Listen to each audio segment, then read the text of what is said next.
Budden on his podcast said something about, I had made a statement saying that, Jay-Z took the stand for Beans, in behalf of Beans, and the judge asked him, some questions, would he be responsible for him? He said no, right? All I said was, I don't understand that kind of thinking because, I love my homie, so I would never do that, right? No big deal.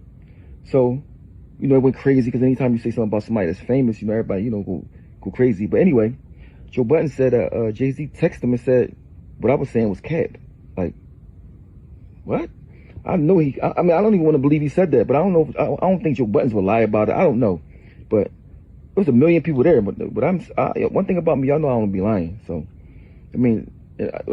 my whole thing was this. I can even understand a person saying, listen, I don't want to be responsible for dude is this, dude is that, he a liability, whatever. But if you come into court in my behalf, right?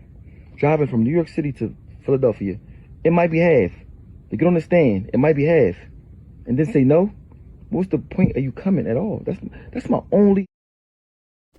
All right, man, let's talk about Oschino. He was doing some good interviews on Say Cheese. He chopped it up. Shout out to Say Cheese, man.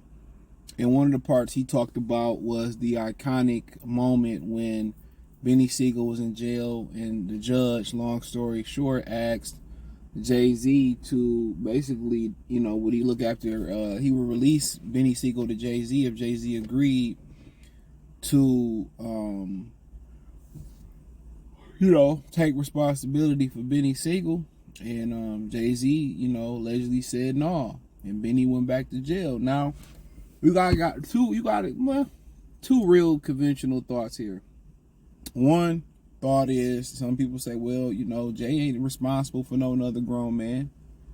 He ain't responsible for it. And some people say, that's his homie, get him out. You know what I'm saying? That's his homie. Why don't you just get him out of jail? It ain't like, if he do something, they gonna throw Jay-Z in jail for what he do. So why not, help a brother out? HBO, help a brother out.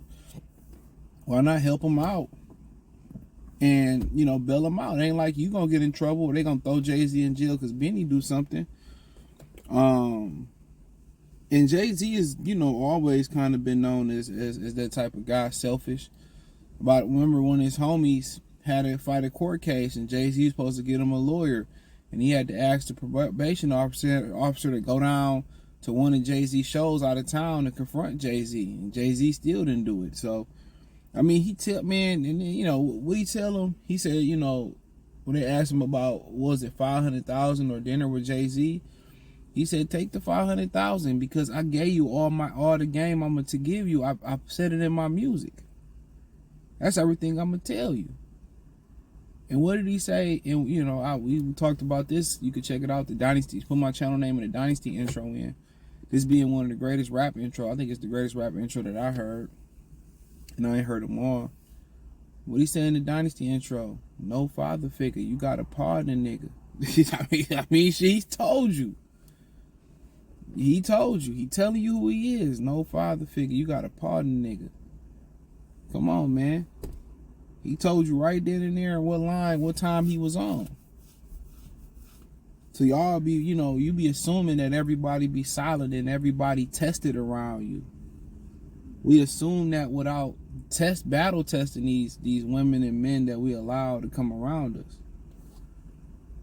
Or, when we growing up with these guys and girls ignoring the signs, that's who they are. I remember I had a situation where I continue to dig deep in this topic, pause. I remember I was in school with a guy, and I remember these guys was beating him up, so I stopped them basically. And I remember one day the teacher got fed up, so we was the bad class.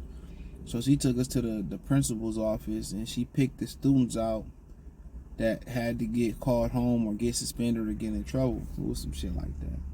So the dude that I helped out next to me, he was standing in front of me.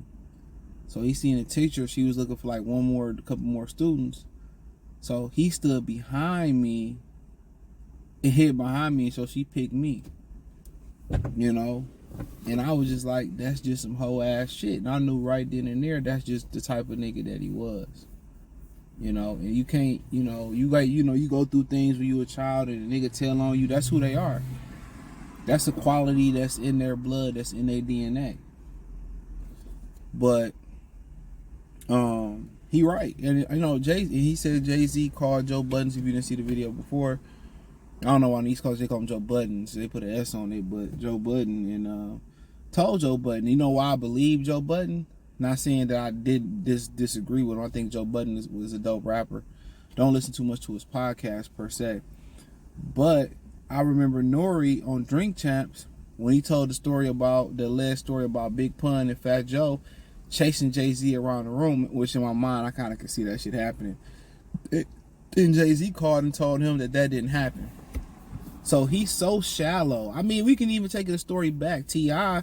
said Jay-Z called him when he did an interview, and he said that on his interview, he said that he said that he felt Tupac was the greatest rapper of all time, and he said Jay-Z called him and told him, you don't believe that? You really believe that? Like, this dude is shallow, bro. He's shallow, man, and you know, very shallow. And that's just who he is as a person, bro. He's a shallow person. And like I said, no father figure got a part in it. Like, there's plenty of people who feel that Jay-Z's the greatest rapper of all time.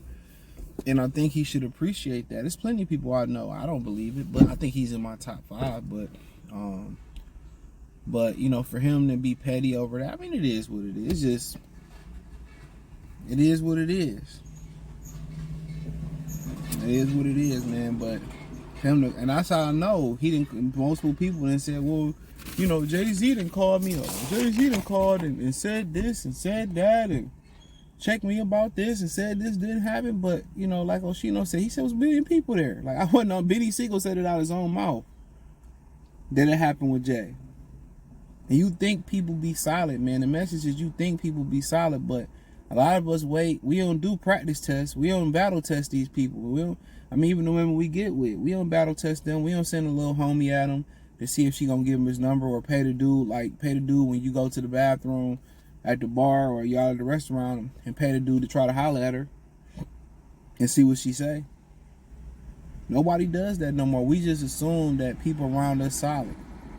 When people ask for money and they get in trouble, you send them money. And when it's necessarily you don't even want the money back, because I don't even believe in lending money. Just take it, right? If you're gonna give it back, that's your promise. Or if you do, you do. You don't, you don't. But we don't test these people until the real test comes. We don't do a practice test. We don't do no pop quizzes. We don't do the PSAT. We don't do none of that shit. We gotta wait till a real test to come, and then we find out in about 80-90% of those scenarios that ninjas ain't real. Ninjas ain't real. And then you go around not trusting people because you gave somebody trust, you gave somebody loyalty who had no they had no intentions on reciprocating that. You know, none.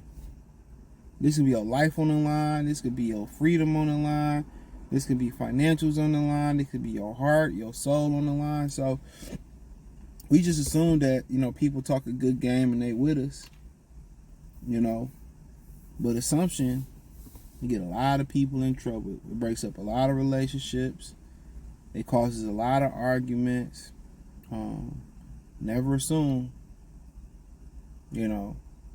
Never assume. Even if you giving some, I remember my homie girl, I think she wanted to know what he wanted for his birthday, so she DM'd me, asked this years ago, like 10, 15, she DM'd me, what do you like this, that?